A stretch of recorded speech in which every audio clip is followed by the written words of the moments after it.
Hello friends, back to my channel. আশা করছি তোমরা সকলেই ভালো আছো, আমিও খুব ভালো আছি। তো এখন আমাদের সন্ধ্যে 6টা, এইদিকে পড়ছি বৃষ্টি ঝমঝম করে, আর আমি ভাজছি পাঁপড় চড়মড় চড়মড় করে। তো চলো যাই হোক, তো বৃষ্টি উপলভোগ করতে করতে আমরা সকালে খাবো এখন পাঁপড় ভাজা। তো আজকে সন্ধ্যে থেকেই ভিডিওটা শুরু করলাম, তারপরে আবার সকালবেলা শুরু করব। তো আজকে আমি তোমাদের সাথে একটা দারুণ ভিডিও শেয়ার করব। এইদিকে দেখো, মা চাল ভিজিয়ে রেখেছে। আজ 5 বছর আমাদের গুড় পিঠা হয়নি বললেই চলে। খেয়েছি আমি আমার বাপের বাড়িতে যেয়ে। তো চলো যাই হোক, আজকে বিকেলে হবে। আর এইদিকে দেখো চলে এসেছি, আমরা কোথা থেকে এত মাছ ধরি, কোথা থেকে এত জ্যান্ত মাছ পাই, সেটাই আজকে আমি তোমাদের সাথে শেয়ার করব।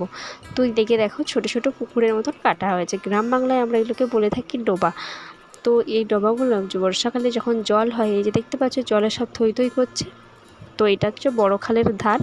তো এই দেখো বড়মশাই দিকে জল ছিঁচছে, এইখানে জল ছিঁচে মারলেই আমরা মাগুর মাছ, কই মাছ, এই দেখো শিঙেল মাছ, মানে সব রকমের জ্যান্ত মাছ আমরা পাই। তো আজকে পেয়েছিলাম আমরা 2টো মাগুর আর একটা শিঙেল, বেশ বড় বড়। তোমাদেরকে আমি তো দেখিয়ে দিলাম, তাই না? তো চলো এইভাবেই আমরা মাছ ধরি। তোমরা ভাববে যে কোথা থেকে পায় এত মাছ, তাই তোমাদের সাথে আজকে আমি ভিডিওটা শেয়ার করলাম। এই দেখো, দেখছো মাছগুলো কত বড় বড়, দারুণ বড় বড়। তো এই মাছটার পেটে আবার ডিম আছে, দেখেছো? যেই মাছটা ধরে আছে আমার বাপি, এটার পেটে ডিম আছে। তো এটাকে ভরে রাখছে এই হাঁড়িটার ভিতরে।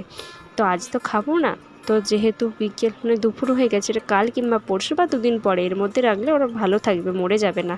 তাই ওদেরকে এর মধ্যেই রাখা হচ্ছে, একসাথে তো আর খেতে পারবো না, এগুলো সব প্রতিদিন একটা একটা করে খাবো, বা আরও জ্যান্ত মাছ পাবো, তার জন্য এইভাবেই রাখছি। তো চলো বন্ধুরা, তারপরে বিকেলে দুপুরে ভাত টাত খেয়ে দে। এইদিকে দিদা বিকেলে বসে গেছে গুড় পিঠে করতে, সেটাই আমি তোমাদের সাথে শেয়ার করলাম। মাঝখানে আমি মিক্সিতে চালটা বেটে দিয়েছিলাম, সেটা আর আমি তোমাদের সাথে শেয়ার করিনি। তো চলো দিদা এখন গুড় পিঠে করছে। তো বন্ধুরা, আজকে ভিডিওটা তোমাদের কেমন লাগলো? যদি ভিডিওটা ভালো লেগে থাকে লাইক কমেন্ট শেয়ার করো, ঠিক আছে? তো গুড় পিঠেগুলো কেমন হয়েছে আর কার কার গুড় পিঠে খেতে ভালো লাগে সেটা আমাকে কমেন্ট করে জানিও। আর এইভাবে কারা কারা মাছ ধরো সেটাও আমাকে কমেন্ট করে জানিও। এইভাবে তো আমরা মাছ ধরি আর প্রচুর মাছ পাই। তো চলো ভিডিওটা আজকে আমি এখানেই শেষ করছি। তো আরেকবার বলে দিই, ভিডিওটা যদি ভালো লেগে থাকে লাইক কমেন্ট শেয়ার করে দেখা হচ্ছে